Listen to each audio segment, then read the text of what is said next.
प्रभु यीशु मसीह के नाम में आप सभी भाई बहनों का मेरे तरफ से बहुत बहुत स्वागत है। खरी शिक्षा की दुनिया में आपका ये भाई फिर से स्वागत करता है। जितने इस वक्त मौजूद हैं, जितने भी यहाँ पर बैठे हैं, आपको प्रभु यीशु मसीह के नाम में सभी का तहे दिल से बहुत बहुत स्वागत है। आइए हम उस परमेश्वर के लिए, सर्वशक्तिमान खुदा के लिए, प्रभु यीशु मसीह के लिए और पवित्र आत्मा के हम सब उनका जोरदार सा तारीफ करेंगे। ताली से उनका तारीफ करें। Hallelujah, thank you Lord, thank you Jesus. सभी लोग ताली बजाते उनका धन्यवाद, जो आपके अंदर है। आपको विश्वास करना है, विश्वास करना है। आपके जीवन में वो आपकी बना कर ला सकते हैं। हर एक समस्या को निकालना है, हर एक दुखों को निकालना है, क्योंकि यहाँ हमारा परमेश्वर है जो सबका निवारण करने वाला आपका प्रभु यीशु मसीह है।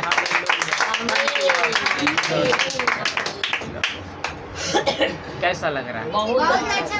खिड़की को खोलो तो सभी को समझ आ रही होगी, है ना?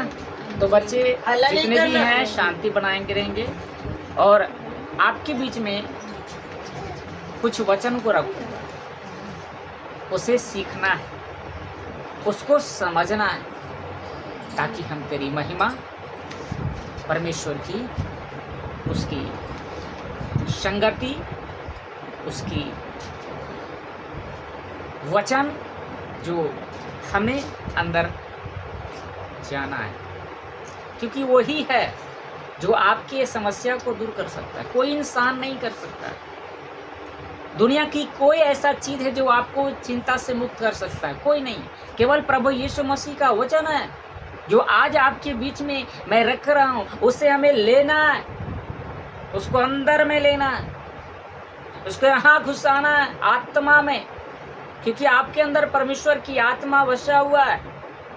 उसको हमें लेना है, ग्रहण करनी है, जितना हो सके एकदम उसको ग्रहण करना है, तभी आपके जीवन में सफलता मिल सकती है। मैं आज बात करने वाला हूँ परमेश्वर का अनमोल तोहफा, अनमोल रचना, जिसको परमेश्वर ने नर और नारी करके बनाया था। एक पति और एक पत्नी बनाया था।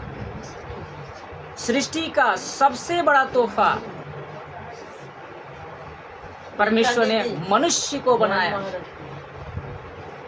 और उन्होंने इस संसार में दिया ताकि पति पत्नी उसकी महिमा कर सके, उस खुदा की धन्यवाद दे सके। ये अद्भुत रचना था हमारे परमेश्वर का। लेकिन जब हम इस पृथ्वी पर आए हैं तो आज पति पत्नी में प्रेम नहीं है। पति विश्वासी है लेकिन पति विश्वास नहीं करता है, उसका विरोध करता है, उसका खिलाफ होता है। ये परमेश्वर की रचना नहीं थी। परमेश्वर की ये रचना थी कि वो दोनों पति और पत्नी एक होकर के उसकी महिमा कर सके, उसका गुणगान कर सके, उसकी बड़ाई कर सके। ये था परमेश्वर का बनाने का मतलब। लेकिन आज कुछ ही और हम और आप कर रहे हैं। इसलिए आज हमें सीखना है, समझना है कि हम परमेश्वर के अनमोल तोहफे हैं जो खुदा ने आपको एक सहायक दी है, एक पति दिया है, एक पत्नी दिया है, ताकि वो दो नहीं एक होकर रहे और उस परमेश्वर की महिमा कर सके, उसकी बड़ाई कर सके। Praise the Lord, hallelujah. ये है रचना, हम सीखेंगे। लिखा है कैसे? पति के लिए पत्नी एक योग्य सहायक होनी चाहिए। एक पति, उसकी पत्नी एक सहायक होनी चाहिए। कैसे पति पत्नी एक रहेंगे? कैसे हम एक मन होकर रहेंगे? इसी चीज़ को हमें आपके बीच में मैं रख रहा हूँ और पढ़ेंगे एक वचन। उससे पहले हम निकालेंगे, सभी लोग निकालेंगे उत्पत्ति की पुस्तक दूसरा अध्याय वचन 18। उत्पत्ति की पुस्तक दूसरा अध्याय वचन 18। पुराना नियम में मिलेगा आपको उत्पत्ति की पुस्तक दूसरा अध्याय वचन 18। पढ़ो जिसको मिल गया है। दूसरा अध्याय 18 जल्दी पढ़ो। फिर यहोवा परमेश्वर ने कहा, आदम का अकेला रहना अच्छा नहीं, मैं उसके लिए एक ऐसा सहायक बनाऊंगा जो उससे मेल खाए। वचन 19। और यहोवा परमेश्वर भूमि में से सब जाति के बनेले पशुओं और आकाश के सब भांति के पक्षियों को रच कर आदम के पास ले आए कि देख कि वह उनका क्या क्या नाम रखता है। और जिस जिस जीवित प्राणियों का जो नाम आदम ने रखा वही उसका नाम हो गया। वचन 20। अतः आदम ने सब जाति के घरेलू पशुओं और आकाश के पक्षियों और सब जाति के बनेले पशुओं के नाम रखे, परंतु आदम के लिए कोई ऐसा सहायक न मिला जो उससे मेल खा सके। बस रुको, देखिए यहाँ पर ये परमेश्वर की रचना है। इस वचन को बड़े ध्यान से सीखने की कोशिश करेंगे। कहता है वचन 18 में 2 का 18, फिर यहोवा परमेश्वर ने, सबका फोकस इन्हें रखेंगे। लिखा है कि फिर यहोवा परमेश्वर ने आदम को अकेला रहना अच्छा नहीं। जब आदम को परमेश्वर ने बनाया तो देखता है कि इसको अकेला अच्छा नहीं है। अकेला परमेश्वर देखा कि इसका कोई सहायक नहीं है, इससे कोई मेल खाता नहीं है। तो लिखा है आगे में, परमेश्वर ने कहा उसके लिए एक सहायक बनाऊंगा जो उससे मेल खाए। पता है, आपका जो पति है, आपकी जो पत्नियां हैं, वो परमेश्वर ऐसा बनाए कि उसी से मेल खाए। डिफरेंट नहीं है, छोटा सा भी अंतर नहीं है। जब आदम को ले गया पशु पक्षियों के बीच में तो देख रहा है कि उसके जैसा कोई है ही नहीं है, कोई मिल ही नहीं रहा। जब आप अकेले थे ना, परमेश्वर सृष्टि करता वो देख रहा था कि ये अकेला है, इसके लिए एक सहायक बनाऊंगा, इसका एक पति दूंगा जो इसके साथ रहे। एक पत्नी को परमेश्वर जब उसकी शादी नहीं होता तो परमेश्वर ने पहले ही रखा था, इसको मैं एक सहायक ऐसा पति दूंगा जो दोनों एक साथ रहे और मेल खाता रहे। जैसा कि आदम को परमेश्वर ने बनाया और देखा कि कोई मेल नहीं खा रहा है तो उसकी तरह परमेश्वर ने एक सहायक बनाया। आपको मालूम है, क्या मालूम है आपको कि आपका पति आपकी तरह, आपकी पत्नी आपकी तरह, वो मेल खा रहा है, अंतर थोड़ा सा भी नहीं है। इसलिए देखिए हम 19 में देखें तो लिखा है कि और यहोवा परमेश्वर ने भूमि से सब जाति के बनल पशुओं और आकाश की सब भांति के पक्षियों को रचकर आदम के पास ले आया। देखे कि उनका नाम क्या क्या रखता है, और जिस जीवित प्राणी का जो नाम आदम ने रखा वही उसका नाम हो गया। 20 कहता था, आदम ने सब जाति के घरेलू पशु, आकाश के पक्षियों और सब जातियों के बनल पशुओं के नाम रखे, परंतु आदम के लिए कोई ऐसा सहायक ना मिला। आदम को ले गया उस जानवरों के बीच में, उसे कहा देख, तो देखा तो उसकी तरह कोई मिल ही नहीं रहा, उसकी सेम नहीं मिल रहा। सबका जोड़ा था, जितने भी पशु पक्षी बनाए थे परमेश्वर ने सबका मेल खा रहा था, लेकिन आदम का मेल नहीं खा रहा था। लिखा ने कोई ऐसा सहायक ना मिल जाए उससे मेल खा सके। वचन 21 पढ़ो, क्या लिखा है। तब यहोवा परमेश्वर ने आदम को भारी नींद में डाल दिया, और जब वह सो गया तब उसने उसकी एक पसली निकालकर उसकी जगह मांस भर दी। अब परमेश्वर ने क्या किया कि आदम को गहरी नींद दिया, और क्या लिखा है कि उसका हिस्सा निकालकर, उसका पूरा ढांचा निकाल कर क्या किया, नारी बनाने से पहले क्या किया, उसमें मांस भर दिया। अलग से हवा को नहीं बनाया परमेश्वर ने, उसी के पूरा ढांचा निकालकर, उसका सेम जैसा ढांचा है ना पति का, आदम का था, वैसा ही हवा का था, दोनों एक जैसा था। फर्क क्या था मालूम है? वो आदम जो जिससे निकालकर परमेश्वर ने हवा को बनाया था, फर्क इसमें क्या था? कुछ भी फर्क नहीं था। बच्चे संतान उत्पन्न करने के लिए परमेश्वर ने सिर्फ औरत को वो चीज दिया गया था जिसे बच्चे को दूध पिला सके, उसके परमेश्वर के जैसा बना सके, उसको बड़ा कर सके, उससे इसलिए परमेश्वर ने खुद वो चीज बनाया। लेकिन वो अलग नहीं था, सेम है। लिखा है कि नहीं लिखा? आदम से निकाला कि नहीं निकाला? लिखा है कि नहीं लिखा? लिखा वह सो गया तो उसने उसको एक पसली निकाला, उसकी जगह मांस भर दिया। 22 पढ़ो। और यहोवा परमेश्वर ने उस पसली को जो उसने आदम में से निकाली थी स्त्री बना दिया और उसको आदम के पास ले आया। अब देखिए कि लिखा है कि उस आदम से जो निकाला था ढांचा, फसली, सुन रहे हैं ना, तो उसको मांस भर के क्या बना दिया? स्त्री।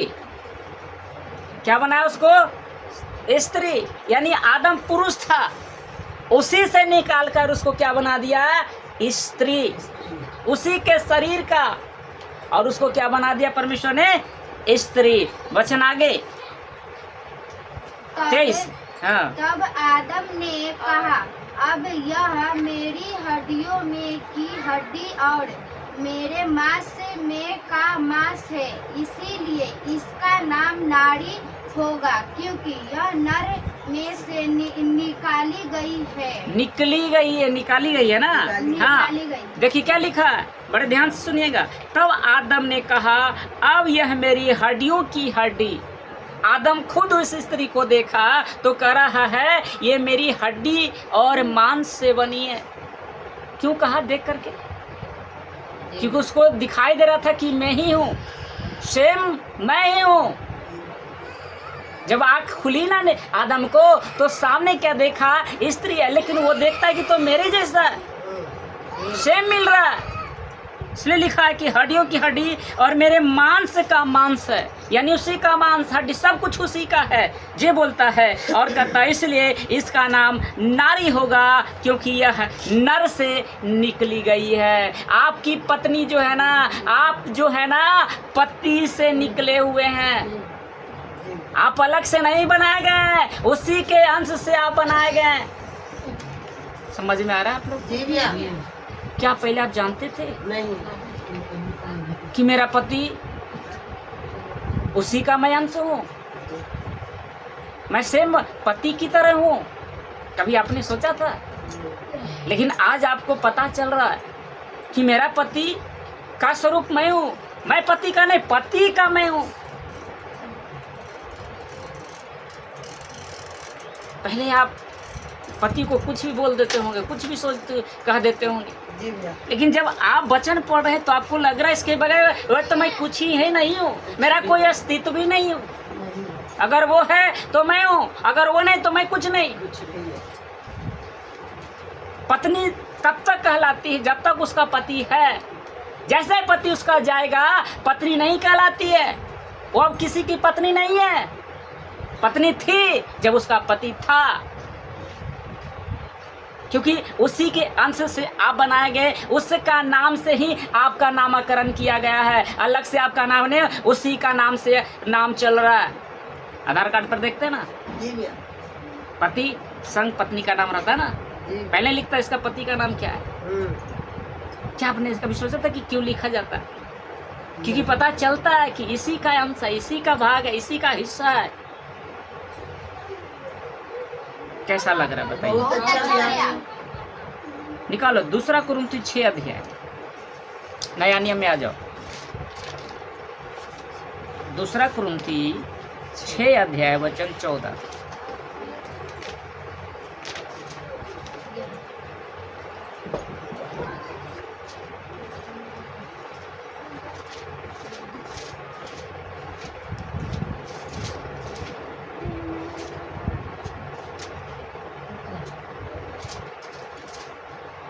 दूसरा उससे पहले पढ़ो पहला पत्रस 3 अध्याय। उससे पहले, उसको बाद में पढ़ना है। पहला पत्रस 3 अध्याय वचन 1 और 2, इसको बाद में पढ़ेंगे। पढ़ो।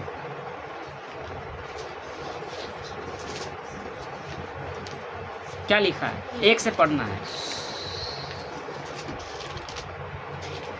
कितना खोल भैया? पहला पत्रस 3 अध्याय 1 से पढ़ना है। 3 अध्याय के 1 से। हाँ पढ़ो। हे पत्नियों, तुम भी अपने पति के अधीन रहो, इसीलिए कि यदि इनमें से कोई ऐसे हो जो वचन को न मानते हो, दूसरा, तो भी तुम्हारे भय सहित पवित्र चाल चलन को देखकर बिना वचन के अपनी अपनी पत्नी के चाल चलन के द्वारा खींच जाए। वचन 3, तुम्हारा श्रृंगार तुम्हारा श्रृंगार दिखावटी न हो, अर्थात बाल गूंथना और सोने के गहने या भांति के कपड़े पहनना। बस सुन रहे हैं सभी लोग? समझ में आया? ये पढ़ी तो नहीं समझ में आया है ना? आपको मैं समझाता हूँ। अभी मैंने बताया कि आदम से निकली थी वो हव्वा, उसकी पत्नी, आदम की पत्नी, उससे ही अंश से बनी थी। इसलिए परमेश्वर आदेश दिया कि तुझे क्या करना है? उसके संग रहना है, उसके अधीन रहना है, उस पति के अधीन रहना है। ये आदेश था परमेश्वर का। हर एक पत्नियों को परमेश्वर ने ये आदेश दे रखा है। ये आदेश दे रखा है कि हे पत्नियों, तुम भी अपने पति के अधीन रहो। अधीन का मत समझते हैं? अधीन का मतलब समझते हैं? क्या बताइए? क्या अधीन के मतलब कि उनका प्रेम में रहो। और कोई अधीन नहीं समझते? मतलब उनका आज्ञा का पालन करो। हाँ, अधीन का मतलब उनके अनुसार करना। उन पर हम वो जो कहेंगे हम करें। अधीन का मतलब हुआ उनकी आज्ञा को, है ना? यानी वो जो कहेंगे मुझे करना है। हेलो, ध्यान दीजिए। अधीनता का मतलब था कि हम उन पर डिपेंड हैं, हम ही उन पर आश्रित हैं। वो कहेगा तो हम करेंगे, अगर वो नहीं कहा तो हम नहीं करेंगे। अधीन का ये मतलब हुआ, ठीक है ना? तो लिखा है कि हे पत्नियों, तुम भी अपने पति के अधीन रहो। क्यों कहा परमेश्वर ने पति के अधीन रहो? वो तो नहीं कहते ना कि तुम पति के अधीन नहीं रहो,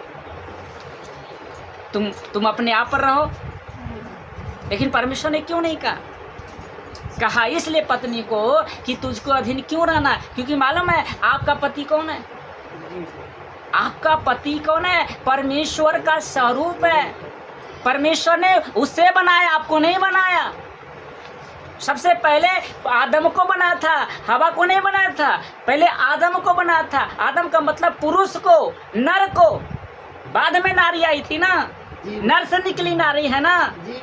तो सबसे पहले नर है, इसलिए परमेश्वर का तो उसके अधीन हो, क्योंकि तुम उससे निकली हो, उसी से तुम बनी हो। अगर वो नहीं होता तो तुम नहीं होती। आदम नहीं परमेश्वर ने बनाया होता तो हवा नहीं आता। आदम की वजह से परमेश्वर ने हवा को बनाना पड़ा। अगर वो नहीं बनाता तो हवा नहीं आती।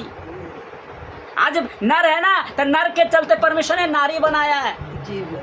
इसलिए वो बनाया ताकि वो एक साथ रहे, अलग ना रहे। हर जातियों में चाहे पशु पक्षी क्यों ना हो, नर नारी करके बनाए कि नहीं बनाया? नर नारी करके बनाए कि नहीं बनाया? जी भैया। बना ना। इसलिए वो परमेश्वर कह रहे हैं कि पत्नी तुम क्या करो, अपने पति के अधीन रहो। आपको उस पर डिपेंड रहना। वो कहे दाएं चलो तो आपको दाएं चलना है, बाएं कहे तो बाएं चलना है, लेकिन उसकी अधीनता में हमें रहना है। आगे क्या लिखा है हम इसको पढ़ेंगे फिर से। लिखा है दूसरा में, इसी का दूसरा पाठ है, लिखा इसलिए यदि इनमें से कोई ऐसे हों जो वचन को ना मानते हैं। इसी में लिखा है इसलिए कि यदि इनमें से कोई ऐसे हो जो वचन को ना मानते हो। कहाँ पर? तीसरा अध्याय, पहला पत्र तीसरा अध्याय, हाँ, उसी में एक है ना, हे पत्नियों तुम भी अपने पति के, इसलिए कि यदि इनमें से कोई ऐसे हो जो वचन को ना मानते। पति पत्नी में ऐसे कोई हैं जो वचन को नहीं मानते। मानते प्रभु यीशु मसीह को? आप मान रहे, आपका पति मानता है? तीसरा का एक, तीसरा का एक। हाँ इसीलिए ये ना, ध्यान दीजिएगा, बाकी उधर पहले समझिए। अगर कोई ऐसे हैं जो परमेश्वर के वचन को नहीं मानता, चाहे वो पति है चाहे पत्नी। हाँ, हाँ। दूसरा क्या लिखा है, तो भी तुम्हारे भय सहित पवित्र चाल चलन को देकर बिना वचन को अपनी अपनी पत्नी के चाल चलन के द्वारा खींचे जाएं। अगर वो नहीं है ना तो आपको उसको देख देख कर उसकी तरह बन जाना। आपको देखना है। अगर पति विश्वासी पत्नी नहीं है तो पति को देखकर होना है। अगर पति विश्वासी नहीं पत्नी नहीं है तो पति को क्या करना है, उसके देख देख कर चाल चलन को उसके अनुसार खींच जाना है, उसके अनुसार बन जाना है। ऐसा नहीं कि हम नहीं बनेंगे, हमें उसके अनुसार बनना है। उसके चाल चलन को देखेंगे कि ना ये संगति में जा रही है, अच्छा काम कर रही है, बुद्धि सीख रहे, ज्ञान सीख रही है, तो मैं भी क्या करूंगा, इनके साथ चलूंगा और मैं भी बुद्धि सीखूंगा, ज्ञान सीखूंगा जैसे ये सीख रही है। समझ में आ रहा है? ये परमेश्वर कह रहा है। वचन 3 लिखा है, स्त्रियों के बारे में क्या लिखा है? लिखा है कि तुम्हारा श्रृंगार दिखावटी न हो। श्रृंगार समझते हैं ना? जी। ओढ़ना पहनना है ना, यही श्रृंगार है ना। तो ये दिखावटी न हो, दुनिया लोग देखे कि आप खूबसूरत हैं, आपके गले में हार है, बहुत महंगा है ना, बहुत दिखने में अच्छे लग रहे हैं, लेकिन आपका पति का रिश्ता सही नहीं। पति का कोई बनाव नहीं, पति को आप क्या बोल रहे हैं, नीचा समझ के रखे हुए हैं, तो श्रृंगार क्या हो गया, दिखावटी हो गया ना। परमेश्वर तो देख रहा है कि तू दिखा तो रही है, लेकिन तेरे अंदर वो श्रृंगार है ही नहीं। जैसा मैं कह रहा हूँ ऐसा तेरे अंदर श्रृंगार नहीं है, तो पति के लिए अच्छी नहीं बन रही है। दिखा तो रही है मैं बहुत अच्छा हूँ, हर चीज दिखाने में हम आगे हैं, लेकिन पति से रिश्ता आपका सही नहीं है। तो ऐसा परमेश्वर चाहेगा पत्नियों से? क्योंकि वो कौन है, पहले बता, पति कौन है? वो परमेश्वर का स्वरूप में बनाया हुआ है। वो परमेश्वर उसे खुश देखना चाहता है, इसलिए आपको बनाया है। आपको क्यों लाया परमेश्वर, उसको क्यों दिया गया, इसीलिए ना। समझ में आ रही है ना? लिखा है तुम्हारा श्रृंगार दिखावटी ना, अर्थात बाल गूंथना। ऐसे ऐसे बाल डिजाइनर आज के लोग, स्त्रियां जो करती है ना, अब तरह का डिजाइनिंग कि हम सुंदर लगे, दिखने में अच्छा लगे। आगे देखिए लिखा है क्या, बाल गूंथना। और लिखा है सोने के गहने। आपको गहना चाहिए महंगा वाला, यह नहीं पसंद करते कि नहीं, पति कैसा भी रहे उससे हमको मतलब नहीं है, कहाँ से लाएगा उससे मतलब, हमको गहना चाहिए, मैं देखने में सुंदर लगूंगी। हेलो, ध्यान दे रहे हैं सभी लोग? लिखा है ना दिखावटी ना हो, अर्थात बाल गुथना, सोने के गहने और भांति भांति के कपड़े पहने, महंगे महंगे कपड़े। लेकिन कहाँ से लाना ले उससे हमको मतलब, हमको चाहिए। ये परमेश्वर चाहता है। परमेश्वर का ये रचना बनाने का मतलब था कि हम अच्छा श्रृंगार करें, और परमेश्वर देख रहा है कि तेरे अंदर तो कुछ है ही नहीं। पता वैसी स्त्री किसके समान लगती है? जो सुंदर स्त्रियां है ना, किसके समान लगती है पता है? सुअर के थूथन के समान लगती है। मैं गलत नहीं बोल रहा, निकालिए नीति वचन 14 अध्याय वचन 1 पढ़िए। देखिए ऐसी स्त्री किसके समान लगता है? सुअर जो नथनू पहनता है उसके समान लगती है वैसा स्त्री। नीति वचन 14 अध्याय। हाँ, 14 का 1। देखिए स्त्री किसको बोलता है? वो सुंदर स्त्री। आप किसके समान लग रहे हैं? आपका श्रृंगार ऐसा नहीं होना चाहिए।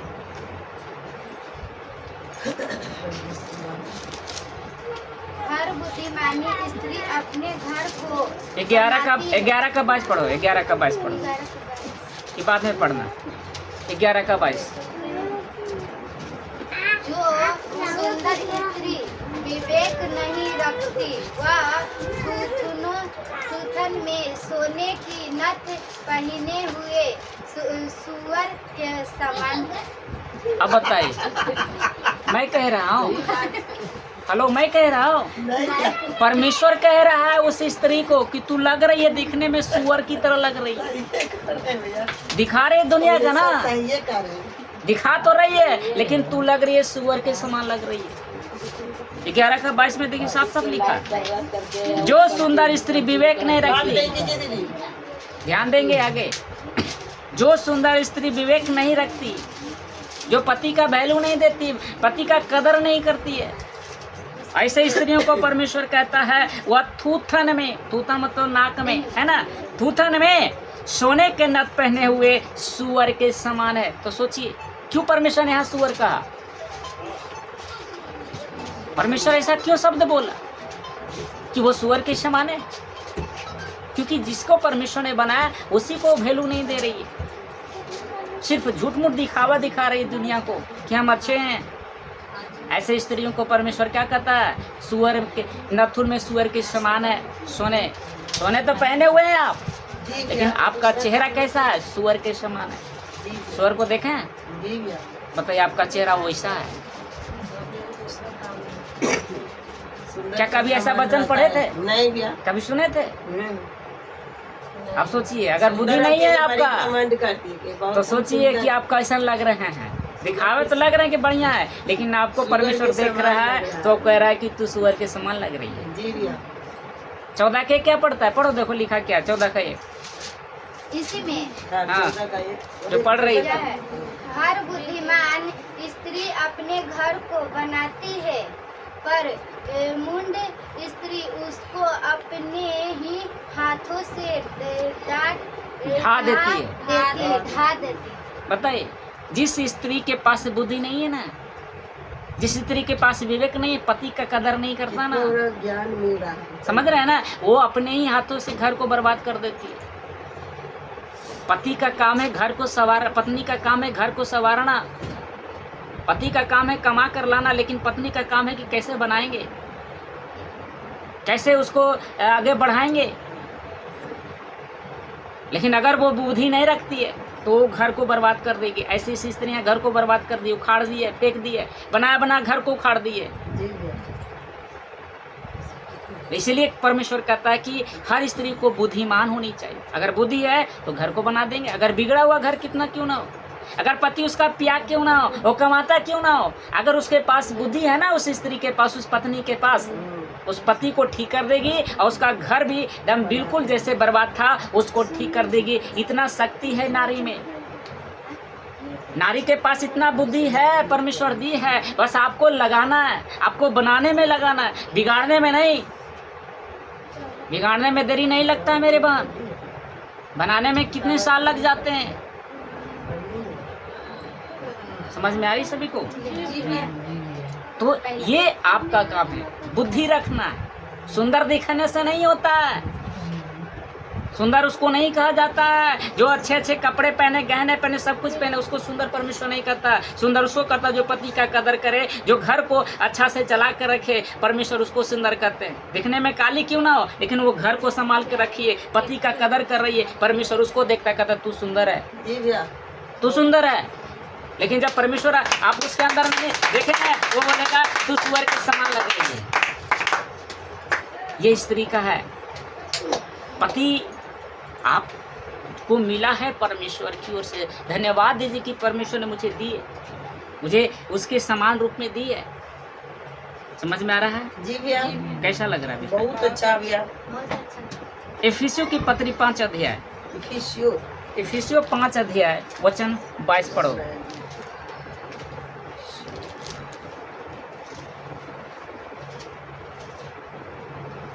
5 अध्याय 22 से पढ़ो। फिर पत्नियों अपने अपने पति से ऐसे अधीन रहो जैसे प्रभु में। यही रहेगा। पढ़िए बढ़िया से, आवाज में पढ़िए। हे पत्नियों अपने अपने पति से ऐसे अधीन रहो जैसे प्रभु के। सुन रहे हैं? जितने इस वक्त पत्नियां हैं, आप सभी के लिए, स्त्री जितने भी है ना, पत्नियां की बात हो रही है, पति का भी बात नहीं हो रही। सुन रहे हैं आप सुन रहे हैं? उनको सुन रहे हैं? सुनाई दे रहा है पति कौन है? ध्यान दीजिएगा। देखिए लिखा है 22 में, हे पत्नियों का मतलब क्या? बहुवचन है, मतलब हर एक पत्नी को कहा जा रहा है, सिर्फ सिंगल को नहीं कि मेरी पत्नी को नहीं, मुझे ही नहीं, जितना भी संसार में पत्नी है उन हर एक स्त्री से, उन हर एक पत्नियों से परमेश्वर का कहना यही है कि हे पत्नियों अपने अपने पति के ऐसे अधीन रहो जैसे प्रभु को। जैसे आप प्रभु में कैसे अधीन है?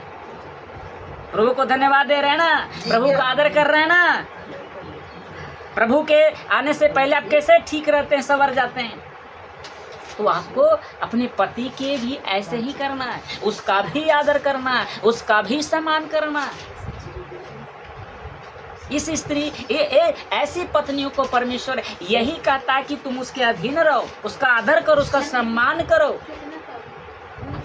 अगर आप नहीं कर रहे हैं तो आप पत्नी अच्छी नहीं है, आप अच्छी पत्नी नहीं है, आप परमेश्वर की अच्छी बेटी नहीं बन सकेंगे।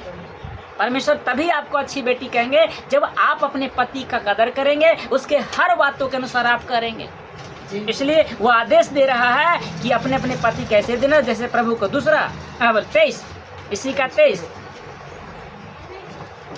जल्दी पढ़ेंगे। क्योंकि पति पत्नी का सिर है, जैसे कि मसीहा कलीसिया का सिर है, और स्वयं ही देह का उद्धार करता है। देखिए तेज क्या करता है, लिखा है क्योंकि पति पत्नी का सिर है।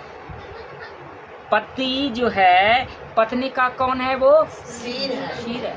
सुन रहे हैं?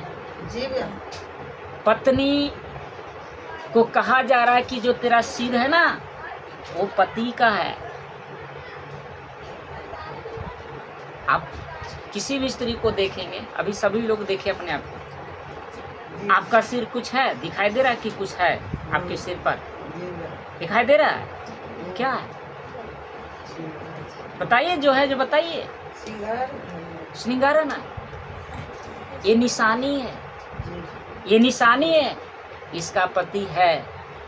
हेलो ध्यान दीजिए, परमेश्वर ये निशानी बता रहा है कि जो तेरा सिर है ना वो तेरा पति है। माथे में टीका लगा लिए ना, इससे पता चलता है कि पति तेरा है, तेरी शादी हो चुकी है, तेरा विवाह हो चुका है, तेरा एक पति है, तेरा एक पति है, तू उसकी पत्नी है। इसलिए वो कहते हैं क्योंकि पति पत्नी का सिर है, जैसे मसीह कलीसिया का सिर है। जितने भी हम लोग कलीसिया है ना, हमारा सिर कौन है? कलीसिया का सिर कौन है? किसकी आराधना हम कर रहे हैं यहाँ पर बैठ के? किसका नाम ले रहे हैं? अगर वो नहीं होता तो कलीसिया का कोई वैल्यू है? जहाँ प्रभु यीशु नहीं है वहाँ का कलीसिया बैठ कर कोई वैल्यू है? जय संसार में बैठा तो है लेकिन सिर है, सिर गायब है। तो आराधना, वो धन्यवाद करना, वो फूल चढ़ाना, फल चढ़ाना व्यर्थ हो गया ना भैया? वो व्यर्थ होगा ना मेरे बहन? जब परमेश्वर है तब तक है। उसी प्रकार आपका सिर पति है। अगर ये नहीं है तो आप आराधना करो, कुछ भी करो, कोई फायदा है? अच्छा भोजन खाओ, अच्छा पहनो, आप सुंदर नहीं लगोगे। हेलो, मैं सच कह रहा हूँ। आपका पति नहीं है ना, आप कितना अच्छा पहन लोगे, कितना भी अच्छा घर में रह लोगे, लेकिन बेकार आपका सम्मान कोई नहीं करेगा। आपका सम्मान करने वाला है ही नहीं है। इसलिए हर एक पत्नी उससे परमेश्वर कह रहा है कि जो तेरा सिर है और तेरा पति है, इसलिए पति को अधीन में रखिए। पति के लिए एकदम आयु मांगिए, परमेश्वर से विनती प्रार्थना कीजिए कि मेरा सिर सलामत रहे।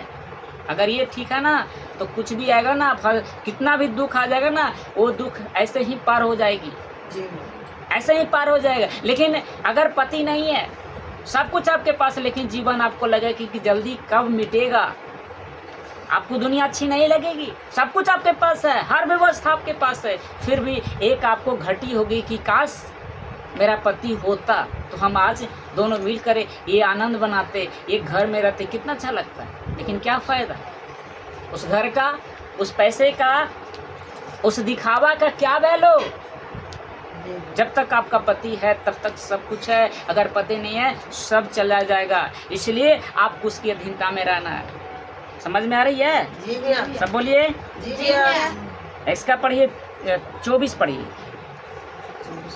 पर जैसे कलीसिया मसीह के अधीन है, वैसे ही पत्नियां भी हर बात में अपने अपने पति के अधीन रहे।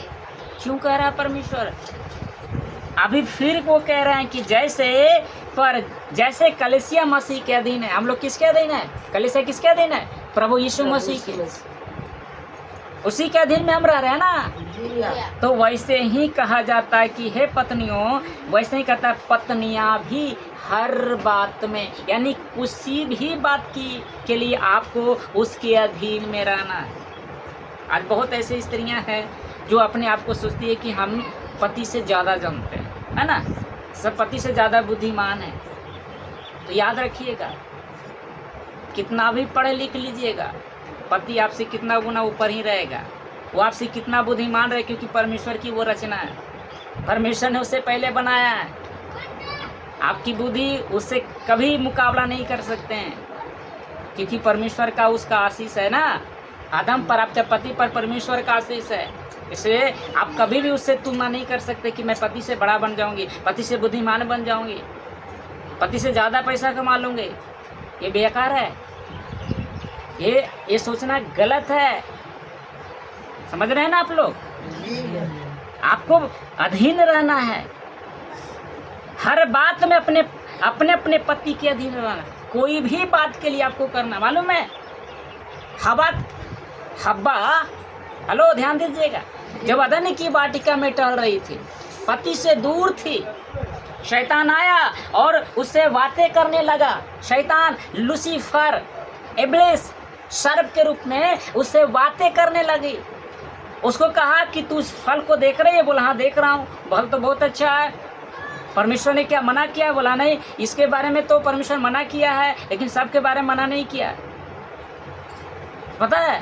बोला कि नहीं, परमेश्वर तुझे झूठ बोला, इसको तुम खा सकती हो, तुम बुद्धिमान बन जाओगी, तुम परमेश्वर के तुल्य हो जाओगी। अगर ये बात शैतान हवा से कह रहा था तो इस बात को लेकर आदम के पास जाकर कहती ना, हेलो ध्यान दीजिएगा, कह सकती थी ना कि देखिए वो जो सांप बन के मुझसे बातें कर रही है, मुझे लालच दे रही है, मुझे कह रहे इस फल को खा लो, तो आप बताइए क्या मैं उस फल को खा लूँ? अगर ये ऐसा करती तो आदम कभी नहीं कहता कि तू उसको फल खाओ, कभी नहीं मजबूर करता शैतान। लेकिन इसने पति से पूछा नहीं, आदम से पूछा नहीं जा करके कि क्या मैं इस फल को तोड़ लूँ, खाऊं? वो तोड़ ली, खा ली और जाके खिला दी चुपे से।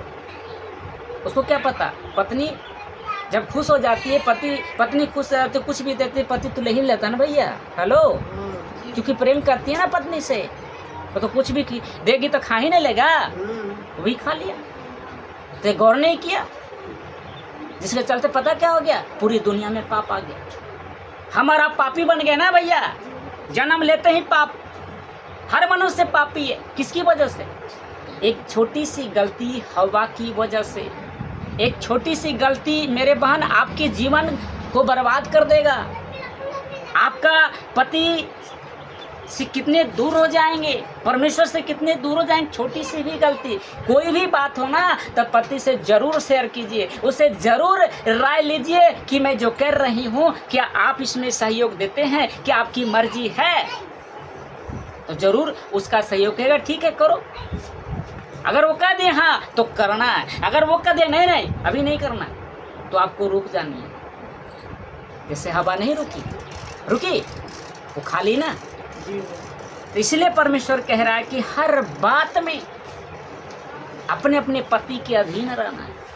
आपको कोई भी काम करे, ठीक है पति ज़्यादा आपसे पढ़ा नहीं है, मैं मान लेता हूँ कि आप पढ़े लिखे होंगे, आप रोजगार भी कर रही होंगी, अच्छा खासा पैसा भी कमा रहे होंगे। इसका मतलब ये नहीं है कि हम पति से ना पूछे, हम उसे राय ना ले किसी भी चीज़ कामों के लिए। ये परमेश्वर कह रहा है हर एक पत्नियों से कि आपको हर बात में उसके अधीन रहना।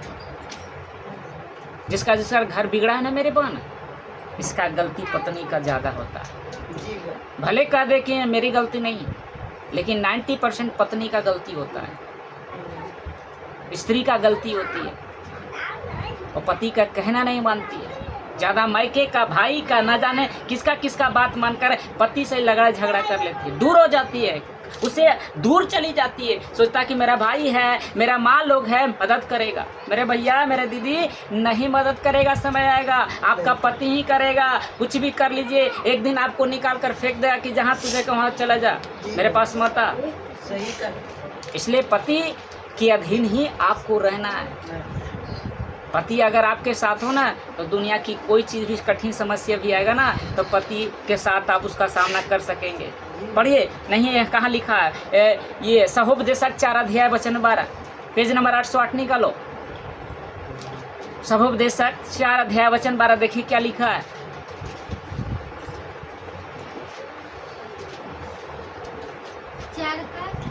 बारह पुराना नियम है 808 में। यदि कोई अकेला पर प्रबल हो तो हो, परंतु दो उसका सामना बढ़िया से पढ़ो सकेगा। जो डोरी सीने तागे से बटी हो वह जल्दी नहीं टूटती। समझ में आ रही है? यहाँ पर कॉन्टेक्स्ट में क्या है, पति पत्नी। यहाँ पर जो कॉन्टेक्स्ट है ना, यहाँ जो सिद्धांत है ना पति पत्नी का, ध्यान दीजिएगा। यहाँ पर देखिए लिखा है सहोपदेशक में 4:12 में लिखा है, यदि कोई अकेले पर, हेलो सबका फोकस इधर रखेंगे, यदि कोई अकेले पर प्रबल हो तो हो, परंतु दो उसका सामना कर सकेंगे। अगर आप अकेले हैं, पति आपका साथ नहीं है, चाहे पति पत्नी साथ नहीं है, तो जो लूसीफर शैतान है ना वो आप पर प्रबल हो जाएगा, हावी हो जाएगा। हवा पर कैसे हावी हो गया जी? दोनों अलग थी ना, आदम अलग हवा अलग, और बीच में कौन फायदा मारा? लूसीफर शैतान। अधिकार कर लिया ना उसको, बस में कर लिया ना उसको, फंसा लिया ना बातों में। इसलिए वो कह रहा कि यदि अकेले हो तो हो, प्रबल हो, लेकिन दो उसका सामना कर सकेंगे। किसका सामना? लूसीफर शैतान का। उसका सामना पति पत्नी कर सकता है। अगर पति पत्नी एक है तो शैतान कितना भी तीर लगाएगा ना तो आप उसको पकड़ कर हाथ से आप बुझा दीजिए, क्योंकि आप में वो सामर्थ्य है, आप में वो ताकत है। पति पत्नी अगर एक हो जाएगा, दुनिया की कोई ताकत या शैतान की कोई भी शक्तियाँ आपके जीवन में काम नहीं करेगी। तभी तक काम करेगी जब आप अकेले रहेंगे, तभी उसका आप पर वो प्रबल हो सकता है, वरना ऐसे प्रबल नहीं हो सकता है। इसलिए जानते हैं पति पत्नी को एक नहीं होने देता, लूसीफर नहीं होने देता। अगर हो गया तो उसका काम नहीं चलेगा आपके जीवन में। इसलिए इसका उदाहरण भी लिखा है इसी में 12 में, जो डोरी 3 धागे से बटी हो जल्दी नहीं टूटती।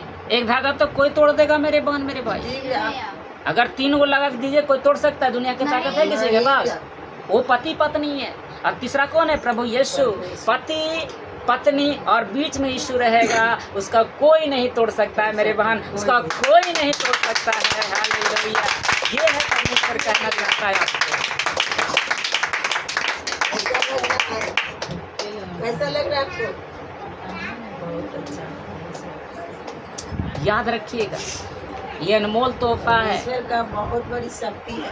प्रभु यीशु हम लोग के बीच में है तो कोई परेशानी नहीं आ सकता। पहला पत्रस 3 अध्याय वचन 7 पढ़ो। पहला पत्र 3 अध्याय वचन 7 सबको समझ में आ रही है ना? हेलो, ध्यान दीजिएगा। 3 अध्याय 7 पढ़ो।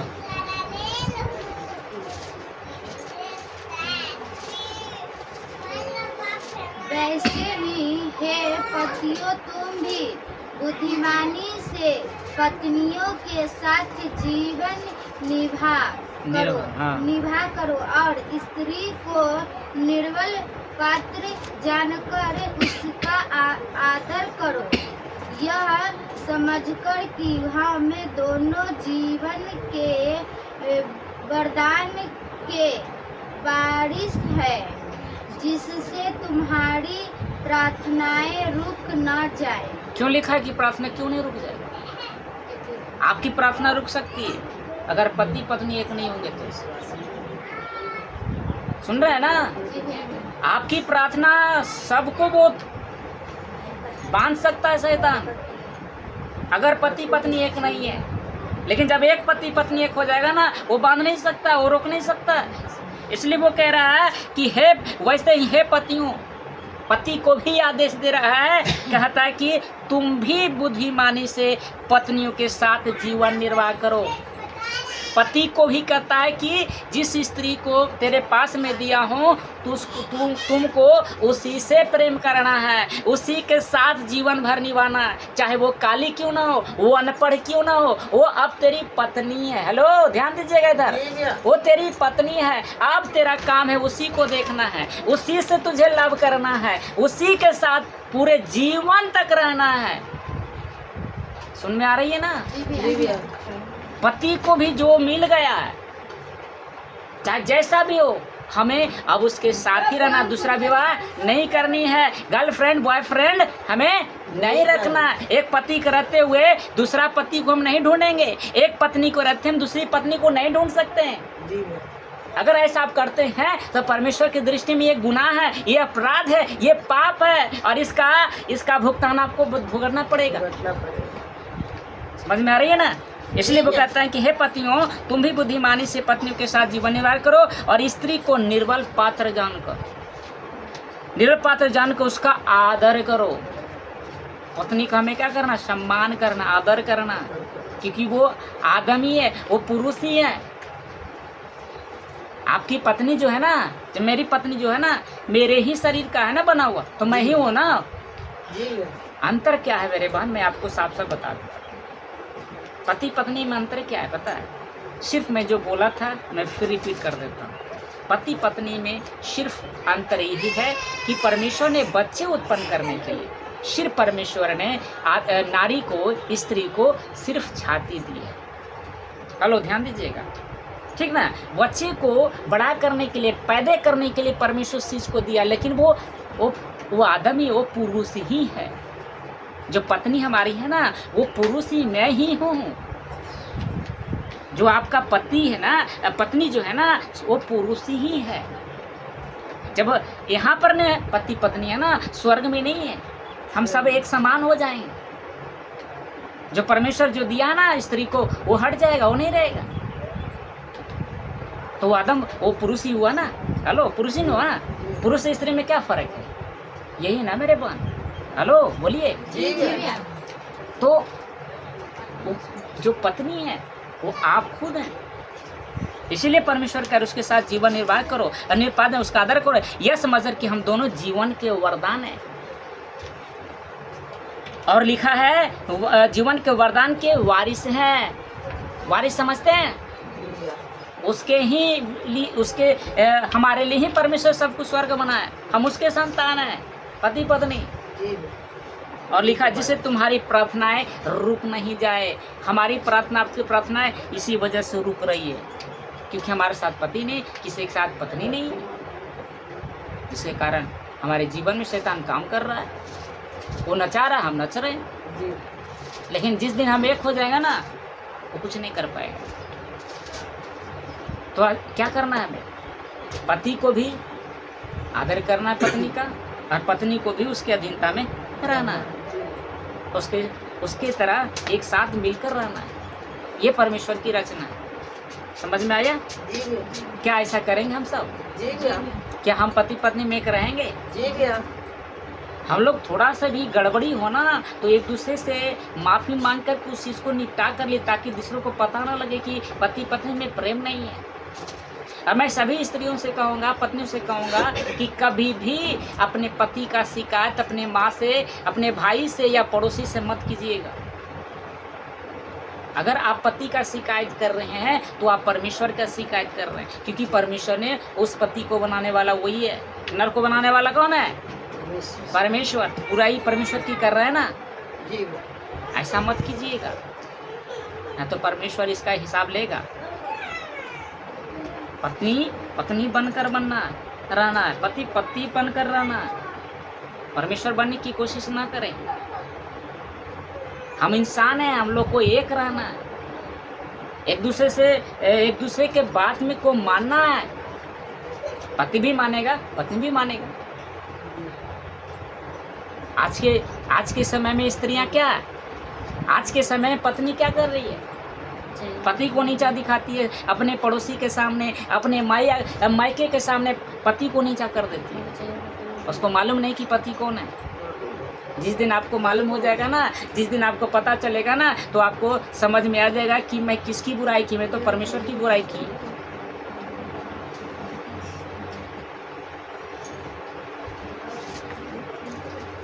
कैसा लगा बताइए सब लोग बोलिए आवाज में। लग रहा है ना? यही परमेश्वर की सृष्टि का रचना है। परमेश्वर ने मनुष्य को बनाने का मतलब यही था कि वो दोनों एक साथ रहे। आदम हवा को बनाने का मकसद यही था कि दोनों एक रहे, आराधन की वाटिका में साथ रहकर मेरी सेवा करे। मैं जो बनाया हाँ उसका वो उसी में काम करे, दोनों मिलकर करे। तो आज इस पृथ्वी पर परमेश्वर ने पति पत्नी भेजा है। इस पृथ्वी पर रहकर हम दोनों एक करके उसकी महिमा करेंगे, उसका सम्मान करेंगे, उसका धन्यवाद देंगे कि प्रभु जी तेरी वजह से मुझे अच्छी पत्नी मिली है, तेरी ओर से मुझे मिला है। पति बोले परमेश्वर मुझे तेरी ओर से मुझे एक अच्छा पति मिला है, तेरा धन्यवाद करती हूँ। इस तरह से हम लोग को जीवन निर्वाह करना है संसार में। इस संसार में दोनों एक साथ रहना है। परमेश्वर ने हमें बनाया इसी के लिए, पति और पत्नी को। मकसद यही है हर एक पति पत्नी का कि दोनों एक समान होकर उसकी महिमा करें। कैसा लगा आज का संदेश बताते जाइए। चलिए आइए, परमेश्वर आप सबको बहुत बहुत सजाए इन वचनों से। God bless, God.